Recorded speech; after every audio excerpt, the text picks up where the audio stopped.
Segnatevi le date perché da mercoledì 5 a domenica 9 luglio il lago di Santa Caterina ad Auronzo di Cadore sarà la cornice ai mondiali di canoa velocità per le categorie junior e under 23. La Federazione Internazionale Canoe ha infatti scelto Auronzo come location anche in virtù dell'ottima capacità organizzativa dimostrata agli europei del 2018. Per la regione, che ha presentato l'evento a Palazzo Balbi, un'occasione per valorizzare e promuovere il territorio. Questo campionato mondiale rientra tra gli eventi di eccellenza della nostra stagione, anche per quella che è una predisposizione della provincia di Belluno e delle nostre montagne verso l'attività sportiva, in particolar modo quelle che si svolgono outdoor. Un mondiale all'insegna della sostenibilità, la regione promette i luoghi resteranno immacolati, che è una filosofia trasversale agli eventi di canoa, ma in questo caso con particolare attenzione dovuta allo svolgersi in un sito patrimonio UNESCO.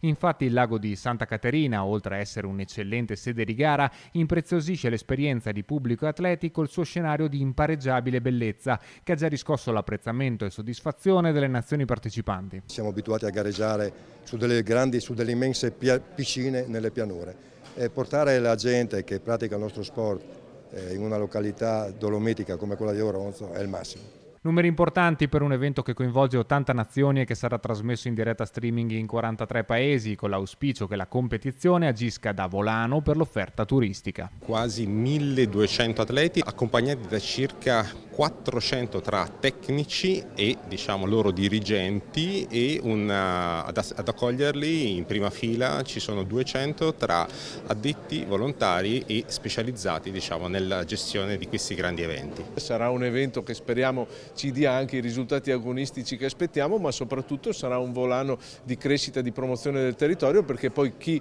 arriverà nelle nostre montagne da tutte le parti del mondo non potrà che innamorarsi delle nostre montagne e del nostro Veneto.